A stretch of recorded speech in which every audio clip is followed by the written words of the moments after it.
안녕하세요. 김만호입니다.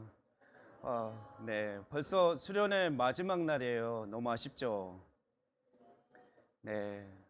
하지만 또 오늘 마지막 순간까지 또 하나님께서 우리에게 넘치는 은혜로 함께 하시고 또 성령님께서 함께 하시며 은혜를 부어 주실 것을 기대합니다.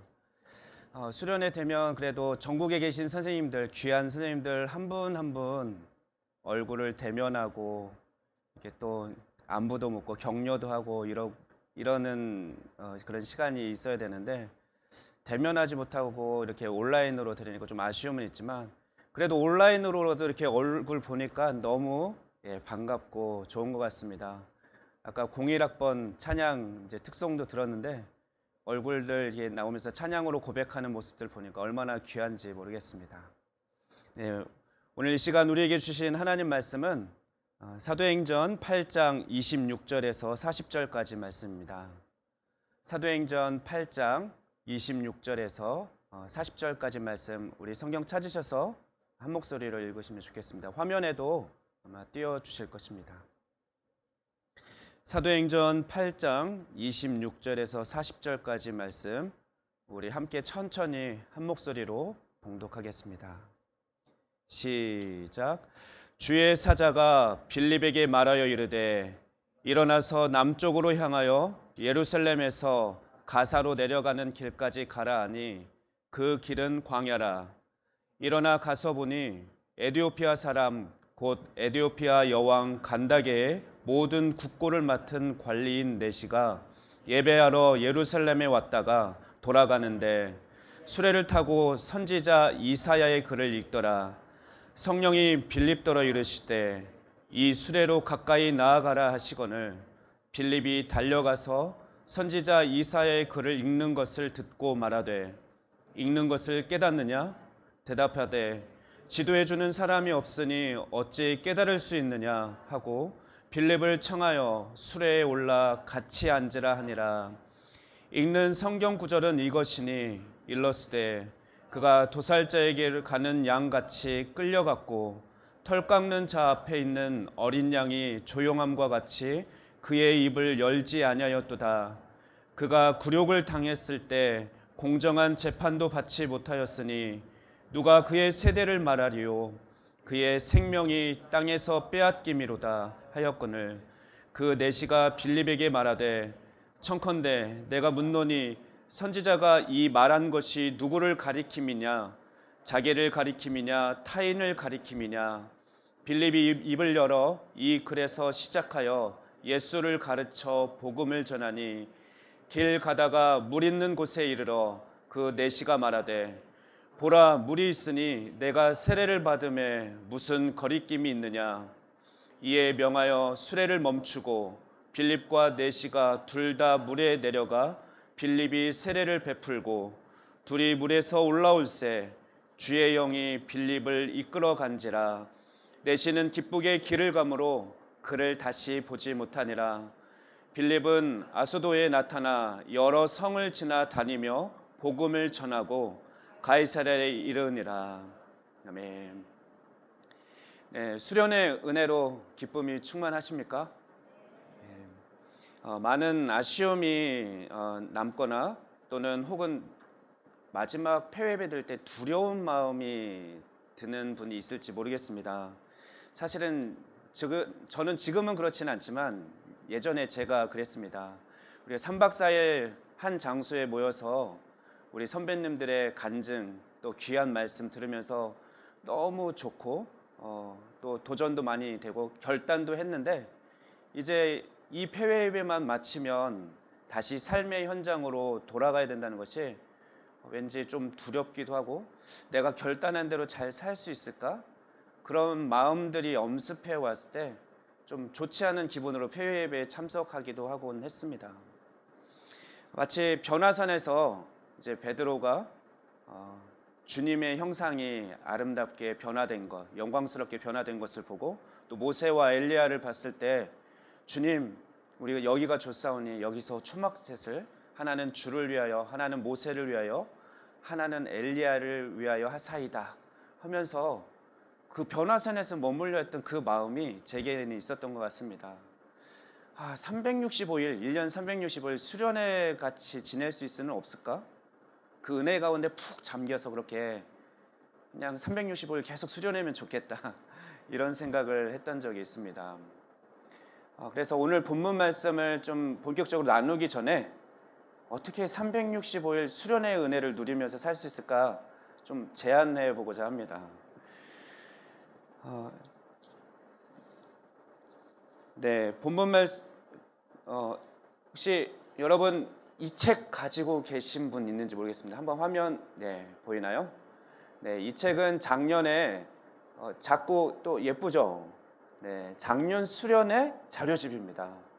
정의범 간사님께서 아주 정성껏 잘 편집해 주셨는데 은혜의 말씀 한 구절 한 구절이 다 들어 있고요. 또 뒤에는 또 아름다운 우리 또 섬김의 모습에 이르는 찬양팀이나 또 섬김의 사진들이 들어 있고, 네. 그리고 우리 조별로나 아니면 뭐 선택특강 때 찍었던 사진도 이제 QR 코드로 볼 수 있게 이렇게 돼 있어서 예쁘게 만드는데, 이게 작년에는 잘 홍보가 안 됐나 봐요. 신청 링크를 올렸는데 쭉 묻혀서 그런지 몇 분 신청을 안 했어요. 나중에서야 이 책이 뭐예요? 하면서 구입하지 못한 거를 좀 아쉬워하는 사람들이 많아서 이번 수련회는 제가 직접 책을 들고 와서 광고를 하고 있습니다. 요즘 드라마 보면 직접 뭐 이렇게 선전하는 게 많더라고요. PBL이라고 하나요? 네. 그래서 저도 직접 이제 홍보를 하고 있는데요. 아마 지금 단톡방에 보시면 신청 링크가 올라왔을 것입니다. 묻히기 전에 신청하시고 말씀 들어도 괜찮습니다. 네, 가격도 아마 나와 있고요. 또 이것을 위해서 김재현 교육국장님을 중심으로 해서 또 여러분이 또 수고해 주실 것입니다. 혹시 자료집을 구입하지 못하더라도 아마 PDF로는 전부 공유해 드릴 거고요. 혹시 구입하지 못하더라도 우리 수련회 핸드북을 저 같은 경우는 이제 바로 책상 앞에 책꽂이에 이렇게 꽂아 놓거든요. 그래서 가끔씩 그 은혜를 좀 다시 되새기고 싶을 때 꺼내서 이제 말씀 메모했던 것도 펼쳐보고, 또 GBS 우리 자료도 한번 살펴보고 그러는데 우리 수련회 핸드북 버리지 마시고 그거라도 가까이에 두고 활용하시면 좋을 것 같습니다. 또 제가 제안하는 거는 다양한 연구 모임이나 실천 모임을 또 직접 만들거나 또는 참여하면 좋겠습니다.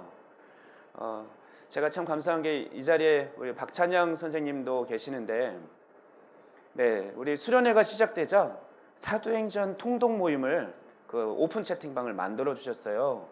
그래서 우리 또 성경 통독하면서 또 은혜를 먼저 맛보고 또 GBS 예습도 잘 하실 분들을 모아서 함께 읽어가니까 너무 좋더라고요. 근데 이게 수련회 때만 있는 게 아니라 1년 365일 중에 이런 모임들, 통독 모임도 좋고요.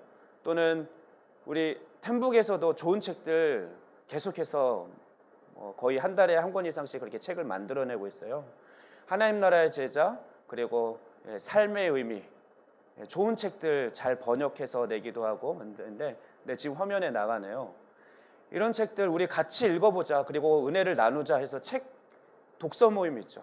이런 모임들도 좀 책별로 막 개설이 되고 또 참여하고 그렇게 은혜를 누리시면 좋겠고요. 특별히 이번 수련회 때도 다양한 선택특강이 개설된 걸로 알고 있습니다. 그 선택특강을 중심으로 일회성으로 끝나는 것이 아니라 후속 모임으로 또 연구 모임이나 실천 모임이 계속해서 이어지면 좋겠습니다.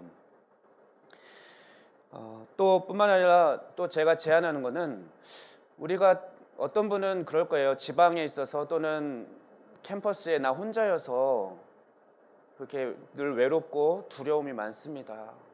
그런 분이 있을 텐데, 참 하나님께서 코로나 시대에 그래도 우리에게 주신 위로는 온라인 시대를 열어주셨다는 겁니다. 우리가 이렇게 수련회를 온라인으로 하는데도 어떻습니까? 우리가 대면으로 하던 수련회 못지않게 하나님께서 큰 은혜를 부어주시지 않습니까? 근데 우리가 1년 360 학기 중에도 저는 이런 은혜의 시간들, 함께 우리가 소통하고 또 교제할 수 있는, 또 함께 기도할 수 있는, 함께 말씀을 나눌 수 있는 그런 모임을 지속할 수 있다고 생각합니다. 그 중에 온라인 기도회를 좀 소개하고 싶습니다. 오산 화성 지역을 중심으로 현재 온라인 기도회가 진행되고 있는데요. 최근에는 새벽 6시 타임도 하나 더 늘었고요. 예전에는 10시 타임에 그 주소로 클릭해서 들어오기만 하면 뭐 얼굴도 보이지 않아요. 뭐 저녁에 뭐 화장도 다 지우고 이러고 참여해도 편하게 뭐 잠옷 입고 참여해도 괜찮습니다. 음도 소거되어 있어서 잔잔한 기도하기 좋은 음악이 흐르고 있고요. 그러면 또 가지고 온 기도 제목 가지고 기도하고 또 선교회를 위해서도 기도하고 또 중보할 기도 제목 가지고 기도하면 좋을 것 같습니다.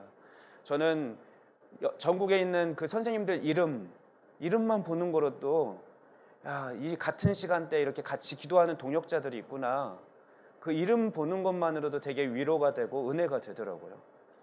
그래서 이런 온라인 기도회 모임도 뭐 지역별이든 권역별이든 또는 교사국 중심으로든 이런 온라인 기도회도 좀 활발하게 운영되면 좋겠습니다. 또 한 가지는 우리 뭐 초등 선생님들 많이 있으니까 동학년 모임이나 또는 중등도 교과 모임 이런 모임들이 그런 커뮤니티가 좀 만들어지면 좋겠어요. 물론 바빠서 뭐 자료도 많이 못 올리고 삶도 잘 못 나눌 수도 있습니다.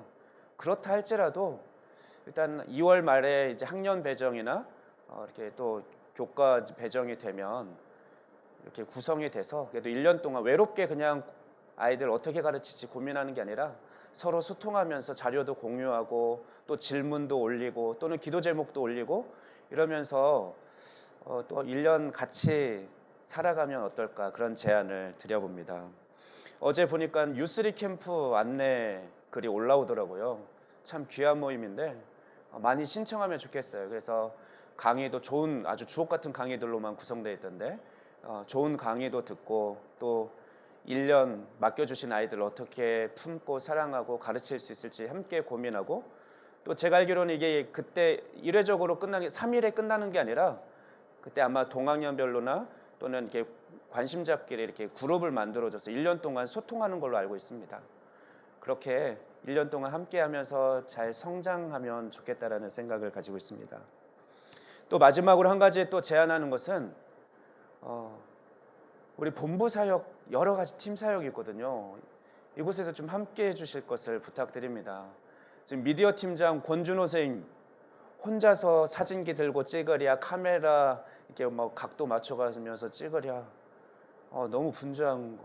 팀원이 없습니다. 예, 우리 시대에 맞게 우리 선교회도 다양한 콘텐츠들을 제작해야 되는데요.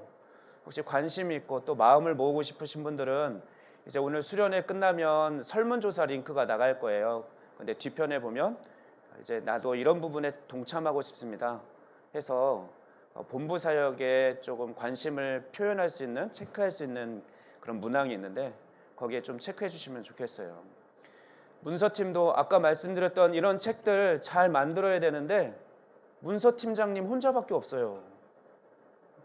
우리가 뭐 특강하고 이런 책들 자료들 많잖아요. 강의 자료들 이런 것들 다 이렇게 책 예쁘게 만들어서 공유하고 또 보관하고 이러면 좋을 텐데 또 나도 그래도 조금이라도 돕고 싶다. 뭐 캠퍼스 우리 재학생들도 괜찮고요. 문서팀이나 또 사실 교육국도 국장님 혼자서 하고 있거든요. 교육국 다 국들이 그래요. 해외 선교국도 더 많이 필요하고요. 교사국도 많은 인원이 필요하고요. 네, 많이 관심 갖고 내가 뭘 할 수 있겠어가 아니라 함께하는 것만 해도 우리는 힘이 나거든요. 그렇게 좀 동참해 주시길 부탁드리고요. 물론 각 지역 또 캠퍼스 사역에도 관심 갖고 열심히 모이기를 힘써 주시길 부탁드립니다. 이제 본문의 말씀을 중심으로 은혜를 나누고자 합니다. 사도행전 8장은 빌립 집사를 통해서 복음이 전파되는 모습을 기록하고 있습니다. 8장 전반부는 우리가 GBS 둘째 날에 나누었던 말씀입니다. 사마리아에 복음이 전해졌고 많은 사람에게 붙었던 더러운 귀신들이 나갔습니다. 또 많은 중풍병자와 못 걷는 사람들이 나음을 입었고 그래서 사마리아 성에는 큰 기쁨, 즉 하나님 나라가 임하는 그런 놀라운 역사가 빌립을 통해서 일어났습니다. 사실 예수님께서는 공생의 기간에도 사마리아에 관심이 많으셨습니다. 같은 이스라엘 땅에 있지만 이방인 취급당하고 부정하게 더럽게 여기면서 이렇게 피해서 우회해서 다니고 그랬던 사마리아 땅을 그곳에 복음을 전하라고 명하셨고, 또 예수님께서 승천하시기 전에 사도행전 1장 8절 말씀을 하시면서도 온 유대와 사마리아 땅끝까지 이르러 복음을 전하라. 그냥 온 유대뿐만 아니라 이스라엘뿐만 아니라 땅끝까지 가서 복음을 전해라고 전하는 증인이 될 거야, 이렇게 말씀하실 수 있는데 사마리아를 특별히 언급하셨습니다. 그만큼 마음에 항상 안타까움으로 담고 있으셨다는 거죠. 그런데 드디어 그 사마리아의 스데반의 순교로 인해서 예루살렘에 모여있던 제자들을 하나님께서는 흩으셨고 빌립을 사마리아에 보내서 드디어 사마리아에도 복음이 전해졌습니다. 더러운 이방인 취급당하고 따돌림 당하던 그들에게도 복음이 전해졌고 그곳에 하나님의 나라가 임한 것입니다. 이 사건은 하나님의 구원에는 차별이 없음을 말씀해 주시는 사건입니다. 우리가 때로는 판단하죠. 뉴스에 나오는 극악무도한 그 연쇄살인범이라든가 이런 분들 보면 저 사람은 도저히 구원받지 못할 거야 라고 우리가 판단하고 정죄하는 그 사람조차도 하나님은 우리를 사랑하듯이 동일하게 그 사람을 사랑하고 계시고 우리를 죄에서 사망에서 건져 주셨듯이 구원해 주셨듯이 하나님은 우리가 저 사람은 절대 구원받지 못할 거야 하는 그 사람도 하나님은 구원하길 원하신다는 것을 우리는 이 또 사마리아의 복음이 전해지는 것을 통해서도 우리는 생각해 보아야 합니다. 또한 이 말씀은 우리 형제, 예수님의 몸으로 하나 된 우리가 서로 사랑하고 하나 되길 원하시는 그런 예수님의 마음을 나타내는 사건입니다. 예수님께서는 자신을 따르는 제자들이 이스라엘 땅에 있는 사마리아를 또 형제 그 사마리아인들을 품을 수 있기를 기대하셨습니다. 예배자를 찾으시는 하나님께서 그가 예배를 드리러 주님 앞에 나오기 전에, 성전에 나오기 전에, 제물을 가지고 나오기 전에 먼저 형제와 화목하고 와서 예배를 드리라, 제물을 드리라고 말씀하셨던 그 마음이 바로 이 사마리아에 먼저 복음이 전해지기를 원하셨던 마음이 들어있는 거죠. 땅끝에 이방인에게 복음을 전하기 전에 먼저 형제된 사마리아에 복음을 전하고 그들과 화목하기를 원하셨습니다. 저는 우리 공동체에 이런 사마리아가 없기를 바랍니다. 있다면 화해와 용서가 일어나고 다시 사랑할 수 있기를 원합니다. 하나님을 아버지로 함께 부르는 우리 하나님의 자녀, 한 형제된 우리가 하나님 나라의 가족 공동체가 됐는데 다른 사람을 미워하는 것이 말이 되겠습니까? 하나님이 얼마나 안타까워하시겠습니까? 또 혹시 하나님의 축복으로 짝지어 결혼하게 하시고 한 몸을 이루게 하신 아내를 또 남편을 미워하는 분은 없습니까? 이 모습을 보면서 예수님은 너무 안타까워하시면서 눈물을 흘리고 계십니다. 하나님은 먼저 우리가 서로 사랑하기를, 삼위일체 하나님이 하나이셨던 것처럼 우리도 온전히 하나 되기를 원하십니다. 그래서 예수님께서도 감람산에 십자가에 달려 돌아가시기 전에 감람산에서 마지막으로 간절히 기도할 때 제자들이 온전히 하나 되기를 기도하셨었죠. 또 예수님께서는 제자들에게 요한복음 13장 34, 35절 말씀을 통해서 이렇게 말씀하셨습니다. 새 계명을 너희에게 주느니 서로 사랑해라. 내가 너희를 사랑한 것 같이 너희도 서로 사랑하라.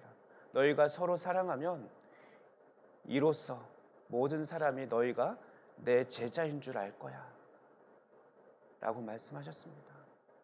그 예수님의 그 간절한 마음이 느껴지십니까? 한 형제된 우리가 서로 사랑하지 못하면서 미워하면서 우리가 예수님의 제자라고 말할 수 있겠습니까? 무슨 선교를 말하고 무슨 예수님의 사랑을 전한다라고 할 수 있겠습니까? 다른 사람들에게 예수님의 제자가 되라고 어떻게 가르칠 수 있겠습니까? 예수님께서 제자들을 죽기까지 사랑하시고 또 세상 끝날까지 함께 하시겠다고 약속하시며 사랑해 주셨습니다.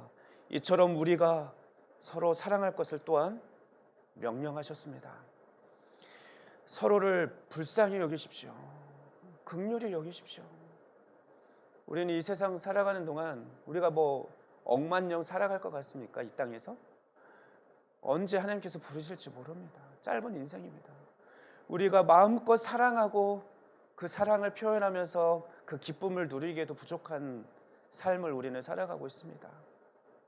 그러니 제발 힘들면 기도하십시오. 눈물을 흘려 주님, 이 형제를 사랑하고 싶은데 어렵습니다. 하나님 아버지의 긍휼의 마음을 부어 주십시오. 저는 그 GBS 두 번째 그 본문 8장 사도행전 8장 전반부를 묵상하면서 이 사마리아가 너무 가슴에 남아 있어서 말씀을 나눴습니다. 오늘 본문인 8장 후반부는 이제 빌립이 성령의 명령과 인도하심을 따라 가사로 내려가면서 에디오피아 내시에게 복음을 전하는 과정이 기록되어 있습니다. 빌립이 성령의 인도하심을 받아 전도하는 과정은 우리가 두려움 없이 증인의 삶을 살아갈 수 있는 그런 영적인 원리 두 가지를 제시해주고 있습니다. 첫째로 성령 충만한 삶입니다. 빌립은 성령 충만한 삶, 성령의 통치를 받는 삶을 살았습니다. 우리가 사도행전은 성령행전이라고도 하는데요. 특별히 누가가 오늘 본문은 성령님의 인도하심을 강조하여 기록한 말씀입니다. 말씀 본문을 한번 잠시 살펴볼까요? 보면 먼저 26절 말씀 보면 주의 사자가, 그리고 29절에는 성령이 빌립더러 이르시되, 그리고 39절에서는 주의 영이 빌립을 이끌어 간지라라는 표현이 있습니다. 비록 주의 사자, 성령, 주의 영으로 표현됐지만 모두 성령님입니다. 빌립은 성령 충만해서 성령님의 음성에 순종하는 삶을 살아갈 때 바로 능력 있는 그리스도인의 삶, 복음 전도자의 삶을 살아갈 수 있었던 것입니다. 사실 우리에겐 능력이 없지 않습니까? 예수님께서는 제자들에게도 이렇게 말씀했습니다. 오직 성령이 너희에게 임하시면 너희가 권능을 받고, 성령이 능력이다. 너희를 증인이 되게 할 것이다. 내 증인이 되리라는 것은 미래적 표현으로 또 그렇게 될 것이다 라는 의미도 있지만 되라라는 그런 명령의 의미도 같이 두 가지가 포함되어 있다고 합니다. 하지만 이 그 증인의 삶을 살 수 있는 것은 내 힘으로가 아니라 오직 성령의 힘으로 할 수 있는 것을 우리가 인정하고 고백해야 합니다. 그러므로 우리가 사실 능력 없음을 핑계 삼지 않았으면 좋겠습니다. 우리가 준비가 안 됐다는 것을 핑계 삼아서, 능력이 없다는 걸 핑계 삼아서 리더로 제안했을 때 저 좀 더 준비되고요, 이렇게 핑계대지 않았으면 좋겠습니다. 협동간사나 간사로 제안받았을 때 저 능력이 부족해서요, 이렇게 핑계대지 않았으면 좋겠습니다. 아니, 어느 누구가 능력이 있어서 간사 일을 감당하는 게 있습니까? 순종함으로 하는 거죠. 하나님 나라를 위해서 주님께서 부족한 연약한 저도 쓰겠다면 주님 사용해 주십시오. 저는 아무 능력 없는 거 아시죠? 하지만 있으라면 그 자리에 있을게요. 이런 마음으로 우리가 사역 감당하는 거 아닙니까? 이 시간 온라인으로 아마 제 조카가 참여하고 있을 것입니다. 저랑 나이는 같아요. 96학번이고요. 네, 김진아 선생님인데 제가 저를 잘 알 거예요. 시골에서 어렸을 때 아주 코 올리면서 키도 작고 왜소하고 막 머리는 여기저기 헐어 있고 꾀죄죄하고 그런 모습. 어렸을 때 유치원도 안 나와서 그냥 교회 주일학교 다닌 게 다고, 그래서 그냥 존경하는 인물이 목사님이어서 나도 목사님이 돼야지, 누가 너 커서 뭐 되려면 내가 본 사람이 목사님밖에 없으니까 목사님이 될 거예요라고 말했었는데 그랬던 찌질한 김만호입니다. 사실 공부도 그렇게 잘한 건 아니고요. 하지만 저는 그런 마음은 늘 있었습니다. 내가 캠퍼스 입학했을 때 내가 어느 다른 동기들보다도 예수님을 더 많이 닮아가야지, 그리스도의 장성한 분량까지 이르라고 했는데, 그러면 선교에서 있는 여러 모임들 내가 빠지지 않고 누구보다도 열심히 참석해야지. 어떤 훈련이 열리네? 나도 그거 참석하고 도전해야지. 그냥 그렇게 열심히 했던 것 같습니다. 양육 열심히 받고, 또 선배가 여기 가자 그러면 리더 선생님이 가자는 대로 갔고, 그렇게 했던 것 같습니다. 그러다 보니까 사실 오늘날 이 자리에 있는 것이지, 아마 저를 가장 가까이서 보는 제 아내가 잘 알 거고, 또 제 주변에서 보는 선생님들은 다 알 겁니다. 김만호 능력은 없습니다. 그런데 늘 계속 생각하죠. 공동체를 생각하고 하나님의 뜻을 생각하고 묵상하죠. 그리고 순종하려고 하죠. 누군가가 공동체에서 김만호 너 이거 한번 해볼래 할 때 네 알겠습니다. 뭐 대표 간사 할래? 네 알겠습니다. 그래서 이렇게 쓴 것이죠. 그러니까 제발 우리 리더로 한번 서서 섬겨주시죠 할 때 거절하지 않았으면 좋겠습니다. 사실 우리 캠퍼스 때 1학년 마칠 때 그때 당연히 리더로 세워져야 되는 걸로 생각하고, 추운 겨울날 그 설문지 들고 원서 들고 오는 사람 한 명이라도 더 만나려고 아침 일찍 올라가가지고 교문 열 때부터 올라가가지고 추위에 이렇게 언손 비벼가면서 그렇게 한 사람이라도 더 만나려고, 또 기회 있는 대로 복음을 전하려고 그렇게 우리 신입생 사역하지 않았습니까? 그러면서 뭐 동기도 좋고 친구도 좋고 같은 과, 또는 어떤 후배라도 한 명이라도 만나게 하면 양육을 한 타임이라도 더 하려고 그렇게 열심히 양육했던 것 같습니다.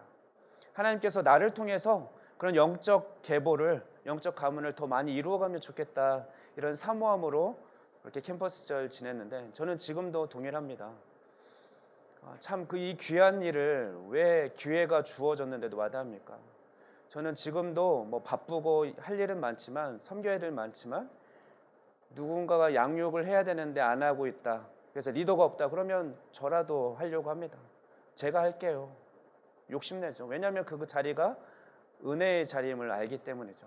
하나님을 더 깊이 만나고 나를 통해서 그 은혜가 흘러가는 축복의 통로가 되는 귀한 자리임을 알기 때문에 욕심내는 겁니다. 여러분을 그 은혜의 자리, 귀한 자리에 자신을 세워놓으십시오. 순종하십시오.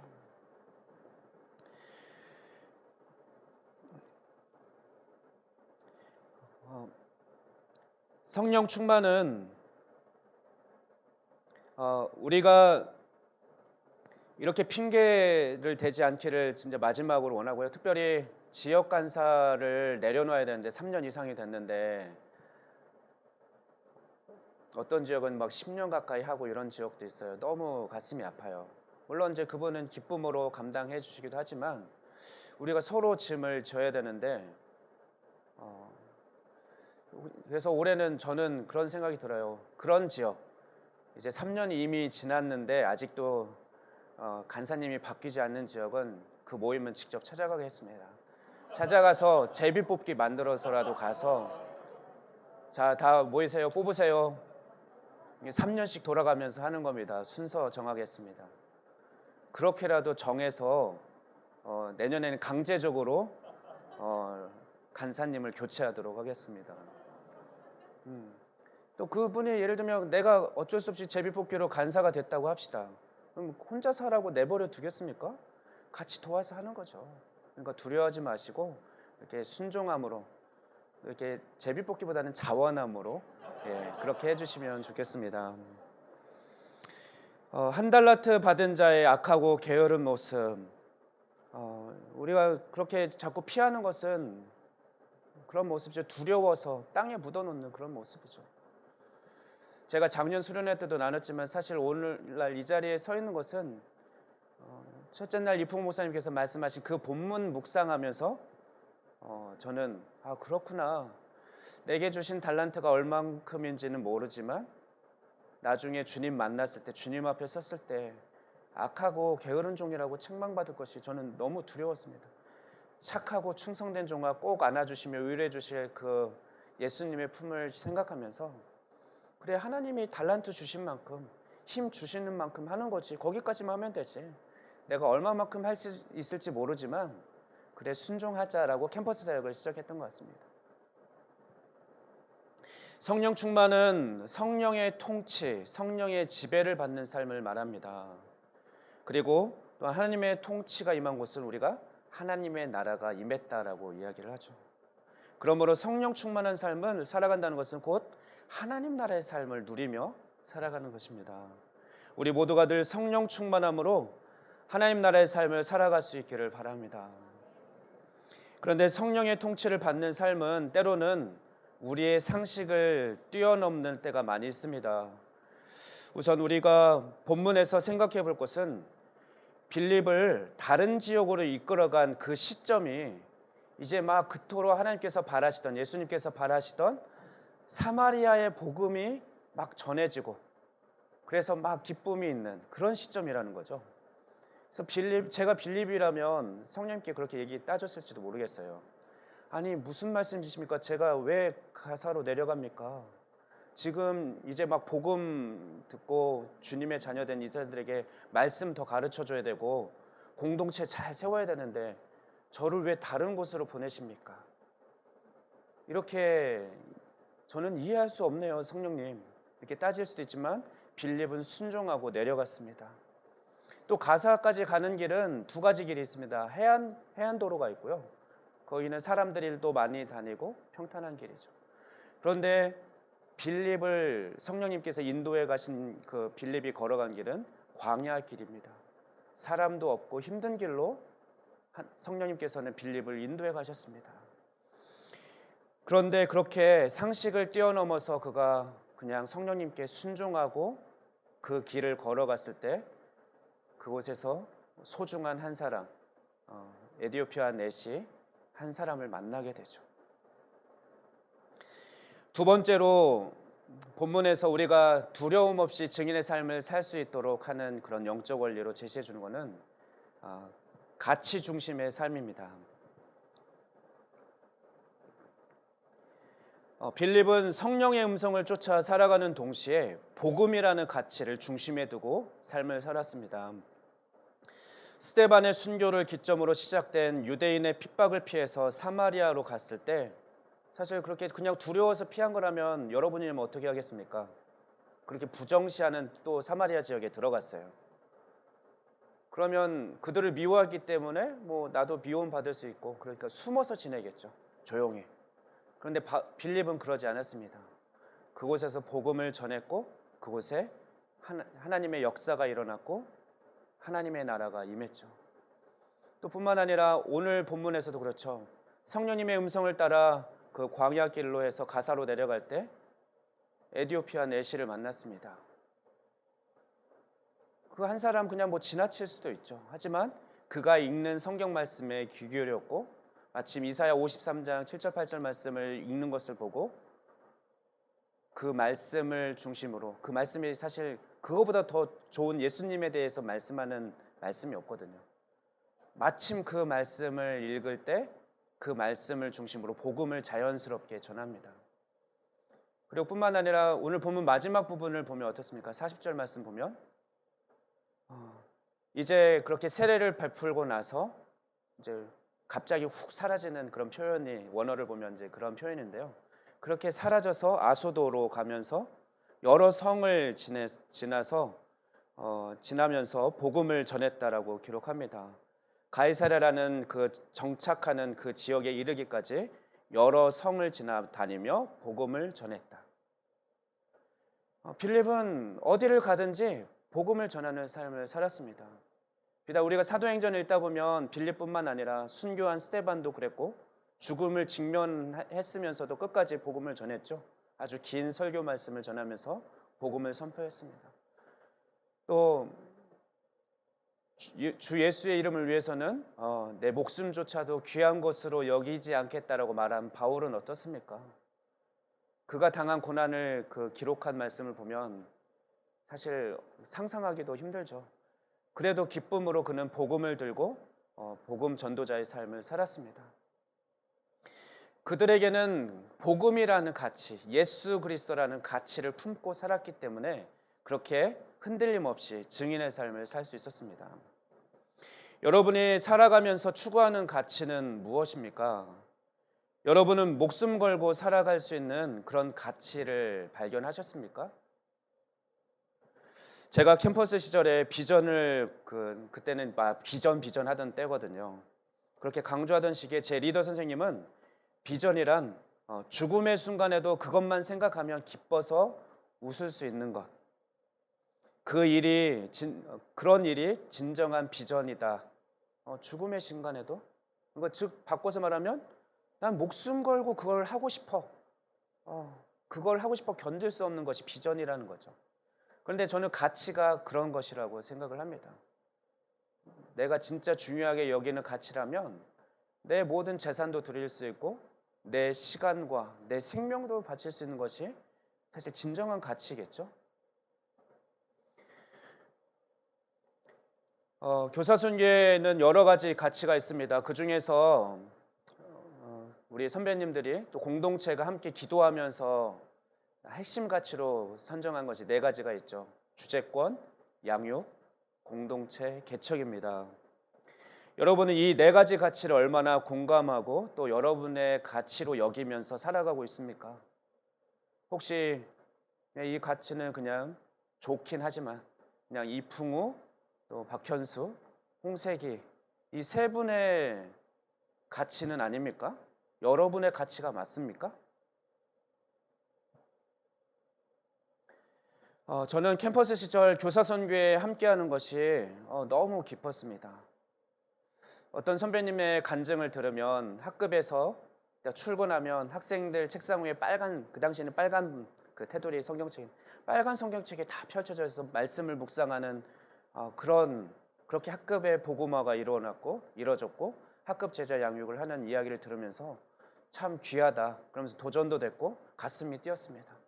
야, 내가 이런 선배님들과 같은 공동체, 이런 비전 공동체에서 함께하다니, 와, 너무 행복하다. 그런데 문제는 이런 비전 공동체에 있으면서도 가끔씩 저에게는 영적 슬럼프, 영적 침체기가 찾아오는 것입니다. 저는 생각했죠. 왜 나 이렇게 뭔가 하나님은 당신을 교사로 부르셨습니다라는 사명 선언문 안에 열심히 하나님 나라를 위해서 배우고 일할 수 있는 공동체에 함께하고 있는데 왜 나는 자꾸 이렇게 흔들리지? 그런데 어느 날 생각하니까 그런 거죠. 학급 제자 양육을 위해서 그 선생님은 주머니에 사직서도 써서 품고 그렇게 제자들에게 복음을 전했습니다. 내가 혹 교사를 못하게 될지라도 나는 지금 만나게 한 이 제자들, 사랑하는 제자들에게 가장 귀한 것을 전할 거야. 나는 이 가치가 너무 소중해. 내가 목숨을 잃는다 할지라도 나는 이 아이들에게, 이 영혼들에게 복음을 전할 거야. 하나님의 말씀을 가르칠 거야. 제자 삼을 거야. 이렇게 결단하고 그것을 가치로 여겼기 때문에 그런 삶을 살 수 있었던 거죠. 그런데 저는 그 가치가 제 가치가 되지는 않았던 것입니다. 그렇기 때문에 주변 사람들이 열심히 사는 것 같아서 참 멋있어 보이고 우리 공동체 짱이다, 좋다 이렇게 얘기하지만 정작 제 자신은 그런 가치대로 살고 있지 않았던 거죠. 그래서 흔들리는 삶을 살고 있었던 거죠. 저는 작년에 학습연구년을 했습니다. 그러면서 학교 협동조합 활성화 방안이라는 주제로 연구를 했는데요. 그러면서 제가 연구한 협동조합 목공 중심으로 교육 사업을 하면서 지역 사회에 다양한 기부 활동도 하고 또 그 지역 사회 건강한 교육 생태계를 구축하기 위해서 여러 기관들이 협력하는 교육 협의체의 또 중심 90점 역할을 하는 그런 협동조합을 찾아가 인터뷰도 하고 연구를 했습니다.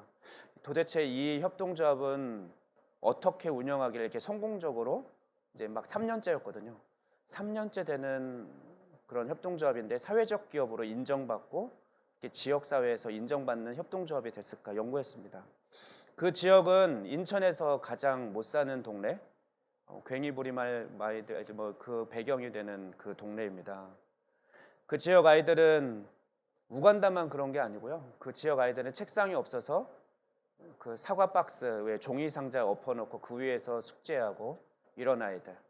또 그래서 책걸상을 만들어서 이제 기부하러 갔더니 문도 없는 거예요. 그냥 이렇게 뻥 뚫려 있고 또는 뭐 커튼 같은 걸로 하나 그냥 치고 사는 그런 집이어서 그분들은 안 되겠다. 문 짜는 기술도 익히자. 그래서 문 짜는 기술을 익혀서 문을 달아주는 봉사활동도 하고 그런 협동조합이었습니다. 그 외에도 뭐 코로나 시대에는 소외되는 아이들 공부도 좀 가르쳐 주자. 그래서 야학처럼 뭐 그런 공부방도 운영하고 그런 멘토도 대학생 멘토도 붙여주기도 하고 그런 여러 가지 지역 아이들을 돕는 그런 일들을 하는 협동조합이었습니다. 근데 그 협동조합원들을 찾아가서 인터뷰를 하면서 근데 그 열심히 일하는 조합원은 10명도 채 안 됐거든요. 그래서 그런 질문을 했죠. 학교 협동조합이니까 선생님들도 있고 또 뭐 초등학교에 있는 협동조합에서 아이들은 어리지만 학부모님들도 많이 제안해서 협동조합원으로 받을 수 있고 그러면 더 많은 사람이 할 수 있는데 왜 그렇게 확대하지 않나요? 조합원을 확대하지 않나요? 이런 질문을 드렸더니 그 운영팀장님과 물론 각각 인터뷰했습니다. 다른 시기에. 그런데 또 담당하시는 선생님이 동일하게 이렇게 얘기하는 겁니다. 선생님, 우리는 가치가 공유되지 않은 상태에서 무리하게 조합원을 늘리지 않습니다. 우리가 학부모 연수를 통해서 복공 수업을 해주면서 기술도 가르쳐 주면서 그렇게 조합원으로 함께할 것을 제안할 수는 있지만 우리가 추구하는 가치를 온전히 그들이 동의하지 않은 상태에서 그들에게 연수해주고 작품을 배울 수도 기술을 가르쳐 주는 것은 그들에게는 그냥 작품 활동에 불과하더라고요. 우리는 이 협동조합을 세우기 위해서 어떤 분은 몇 천만 원짜리 고가의 장비를 사들고 들어오기도 했고요. 우리는 설립 초기 1년 동안은요. 아침 8시에 출근해서 밤 11시에 퇴근했어요. 매일 그렇게 힘들게 일하면서 목제품 하나라도 더 만들어서 팔아서 기초 초기 자금을 만들려고 했습니다. 우리가 가져간 것이 없이요. 그대로 협동조합에 다 그대로 기부하면서 그렇게 협동조합을 잘 세워가려고 했습니다. 왜냐하면 우리가 하는 일은 가치 있는 일이라고 생각했기 때문이죠. 선생님, 우리는 혹시 이게 사업이기 때문에 지금은 비록 안정적으로 잘 운영되지만 혹시 적자가 나더라도요. 저희는 한 10년간은 우리 돈 내면서라도 할 수 있어요. 그렇게 할 거예요. 저는 이 이야기를 듣는데 너무 도전이 됐어요. 그 사람 믿는 사람들도 아니었거든요. 야, 믿지 않는 사람들도 가치 있는 일을 위해서는 그렇게 자신의 재산을 드리고 시간을 드리는데 밤이 늦도록 그렇게 가치 있는 일을 위해서 목숨을 걸고 최소한 10년은 하겠다라고 그렇게 결단하고 나아가는데 야, 나는 그렇게 살아가고 있나? 이 말씀을 듣고 있는 여러분은 어떻습니까? 적어도 10년 동안은 내 재산을 드리고 많은 돈을 드리고 내 시간을 들여서 그렇게 살아갈 그 가치를 발견하셨습니까? 우리 교사선교회는 월급 실수령액의 5%를 헌금하는 공동체입니다. 대부분 이렇게 5% 헌금하는 사람은 저도 그렇고 11조는 따로 교회에 또 합니다. 그러면서 또 따로 5% 헌금을 하는 거죠. 물론 선교헌금도 또 따로 합니다. 개인적으로 선교사님을 후원하기도 하고 교회에 선교헌금을 하기도 하죠. 그거와 별개로 5% 헌금을 하고 있습니다. 이것은 다른 단체에서는 어떤 기관도 흉내낼 수 없는 사실 쉽지 않은 헌신입니다. 그래서 다른 단체에서는 이것을 대단하게 여기죠. 야, 너희 공동체는 어떻게 그렇게 5% 헌금을 할 수 있어? 그런데 이렇게 선배들이 정한 것은 하나님 나라가 이루어지기를 바라는 그 간절한 마음 때문이죠. 전 세계. 그래서 우리가 선교사로 직접 나가지는 못하지만 우리 20명이 모여서 한 명의 선교사를 파송하자. 그럼 5% 헌금을 하면 그 한 사람 월급은 책임질 수 있지 않겠냐. 그렇게 그 헌금이 시작되었고 스스로 뭐 외부 기관의 뭐 후원을 받는 것이 아니라 우리 스스로 그렇게 하나님 나라를 확장해가는 선교 사업을 열심히 하기로 했습니다. 그런데 점점 시간이 지나면서 그 5% 헌금을 하는 사람 수가 줄어들었고, 그래서 몇 년 전에는 야, 이게 너무 부담되니까 그러면 구자재 헌금이라도 제한하자. 그래서 5% 헌금 또는 구자재 3만 원, 5만 원, 7만 원 체크해서 동참하십시오. 이렇게 제안을 했습니다. 그런데 이마저도 많이 안 하고 있습니다. 저희가 500명 이제 매달 정기적으로 후원하는 선임들이 500명입니다. 500명 조금 넘는데요. 우리가 현재 파송한 선교사는 5명입니다. 우리가 500명이면 20명당 1명이면 몇 명 선교사를 파송해야 합니까? 25명의 선교사를 우리는 지금 파송해야 합니다. 물론 선교사로 지원한 사람이 없어서 5명밖에 파송하지 못한 것도 있고, 또 우리가 원래 계획했던 5% 헌금을 모두가 내지 못해서 재정이 부족해서 마음껏 선교사를 파송하지 못하는 것도 있습니다. 물론 저는 선교사가 해외 선교사만 있다고 생각하지 않습니다. 제가 신학교에서 배운 선교는 제자 양육이었습니다.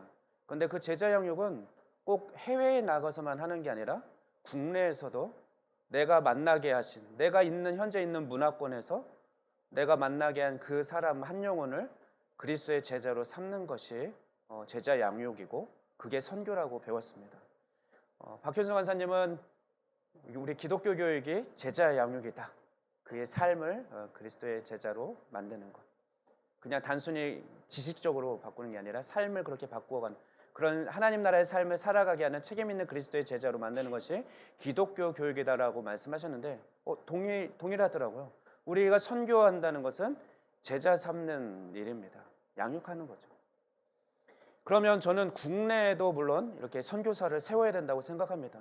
때로는 필요하면 전임 사역자를 세우고, 그래서 사실 캠퍼스와 지역에 우리 헌금이 모아지면 다시 최소한 20% 이상을 각 지역과 캠퍼스에 헌금을 보내드립니다. 그래서 지역과 캠퍼스는 그 헌금이 마치 선교지에 사용되는 것처럼 책임감을 가지고 한 영혼을 잘 양육으로 세우는 일에, 또 그런 일에 헌신할 선생님들을 잘 세워가는 일에 귀하게 사용해야 할 것입니다. 저는 대표 간사로서 올해 이 일을 제안하고 싶습니다. 오늘 설교 말씀 제목입니다. 한 영혼을 품는 삶, 한 사람을 양육하는 삶을 살아갈 것을 권면합니다. 대상은 누구라도 상관없습니다. 내 자녀여도 상관없고요. 뭐 친척이어도, 우리 교회에 다니는 뭐 주일학교 아이여도 괜찮고요. 어떤 권사님이어도 괜찮습니다. 또 동료 교사여도 괜찮고, 학생이어도 되고, 학부모여도 상관없습니다. 성령님께서 빌립을 이끌어서 에디오피아 네시를 만나게 하셨는데, 주님, 내가 올해 품고 사랑할 그 에디오피아 네시, 그 한 사람은 누굽니까? 지금 혹시 떠오르게 하는 사람이 있습니까? 그러면 결단하십시오. 주님, 제가 잘 할지는, 무엇을 해야 될지는 모르지만 성령님을 의지해서 순종하겠습니다. 올 한 해 그 영혼을 품겠습니다. 내가 받았던 사랑만큼 그를 사랑하는 다양한 방법으로 사랑해 보겠습니다. 내가 알고 있는 하나님, 내가 배운 예수님에 대해서 그에게 잘 가르쳐 보겠습니다. 그렇게 결단하고 우리 올 한 해 열심히 한 영혼을 품는 삶을 모두가 살아가기를 권면합니다. 우리는 예수님을 닮는 것이 내 평생의 소원이라고 찬송가도 부르고 우리의 성장 목표이죠. 그런데 예수님도 제자 양육하신 거 알고 있죠? 그래서 우리가 예수님을 진짜 닮으려면 우리도 제자 양육을 해야 됩니다. 그래서 아까 말씀드렸죠. 저는 캠퍼스 때 누구보다도 예수님을 더 닮는 사람이 될 거야 했기 때문에 당연하게 저도 제자 삼는 일을 했던 것이죠. 우리는 제자 양육을 할 때, 제자를 삼을 때 비로소 우리는 예수님의 마음도 이해하게 되고 하나님 아버지의 마음도 이해하게 되고, 또 그렇게 부어주시는 하나님의 은혜도 성령님의 능력도 우리는 경험할 수 있습니다. 사실 리더의 경험이 이미 그 제자 삼아봤던 그 리더의 양육 리더의 경험이 있는 사람은 그 유익을 압니다. 야, 내가 생각해 보니까 그래도 양육하고 있을 때 잘 살고 있었네. 하나님을 더 간절히 찾았네. 그래서 기회 있으면 아마 그분들은 양육을 하려고 할 겁니다. 아까 말씀드렸듯이 제가 그런 자리에 저 자신을 자꾸 몰아놓고 세워놨던 것처럼 그분들은 그렇게 결정하는 거죠. 그 유익을 아는 거죠. 혹시 지금 말씀을 듣고 계신 분들 중에 저는 아직도 한 번도 제자 양육을 못 해봤습니다. 뭐 아이들도 그렇고 아니면 친구든 아니면 동생이든 한 번도 제자 양육을 못 해봤다면 올해 우리 주변 간사님들이든 리더에게 물어가면서 어떻게 하는 거예요? 물어가면서 한번 도전해 보시기를 권면합니다. 그것이 바로 여러분이 흔들리지 않고 견고하게 두려움 없이 증인의 삶을 살아갈 수 있는 가장 좋은, 가장 확실한 방법이기 때문에 그렇습니다. 하나님의 관심은 바로 에디오피아 넷이 이 한 사람에게 있었습니다. 그리고 빌립은 그 한 영혼을 외면하지 않고 품었습니다. 그래서 그래서 그를 통해서 에디오피아에 복음을 전하는 귀한 사역에 동참하게 된 것입니다. 하나님은 어떤 한 사람을 부를 때, 여러분을 부를 때 여러분 한 사람만을 위해서 부르시지 않았습니다. 여러분을 통해서 그 한 사람을 통해서 또 구원하고 부르실 수많은 영혼이 여러분에게는 달려 있습니다. 저를 양육해 주신 선배 선생님은 캠퍼스 1학년 때 저한테 그렇게 얘기했습니다. 만호야, 나는 너 한 사람만 보고 양육하는 거 아니야. 그 선배님은 자신의 시간과 진짜 물질과 가장 좋은 것을 나와 함께 나누셨고 지극정성으로 저를 돌봐주셨거든요. 양육해 주셨거든요. 이렇게 얘기하는 겁니다. 만호야, 나는 너 한 사람만 보고 양육하는 것이 아니란다. 나는 하나님께서 너를 통해 구원하실 세상의 수많은 영혼을 바라보면서 너를 양육하는 거야. 저는 이 말을 들을 때 부담도 되면서 동시에 너무 두근두근 가슴이 뛰었습니다. 아니, 내가 뭐라고 하나님은 나를 통해서 세상의 수많은 영혼을 구원하시길 원하시지? 나 한 사람을 통해 세상을 바라보시는 하나님. 그래서 저는 하나님의 기대에 맞는 삶을 살아가고 싶었습니다. 저는 그 형처럼, 그 선생님처럼 한 영혼 한 영혼을 사랑하고 섬기는 일에 헌신해 왔습니다. 그리고 앞으로도 한 영혼을 통해 세상의 수많은 영혼을 바라보는 일을 계속하려고 합니다. 저는 이게 제 핵심 가치, 제 삶의 가치로 삼은 일이거든요. 특별히 저는 될 수 있으면 교사 한 명, 예비교사 한 명을 잘 품고 싶습니다. 왜냐하면 우리 기독교사 한 명이 학급에 잘 세워졌을 때 또 하나님께서 하실 일이 많이 있으시기 때문에 그렇습니다. 그가 만날 수많은 어린 영혼이 그에게는 딸려 있기 때문에 그렇습니다. 한 영혼을 품는 삶, 이 가치 있는 일을 성령님이 기뻐하시고 또 우리가 그 일에 동참하기를 원하십니다. 이 귀한 사역을 우리 함께 손을 잡고 잘 감당해가는 그런 공동체로 우리 함께 세워갑시다. 이 시간에는 우리 복음성가 파송의 노래 너의 가는 길에 한 곡 부른 후에 합심해서 두 가지 기도를 합심해서 기도하면 좋겠습니다.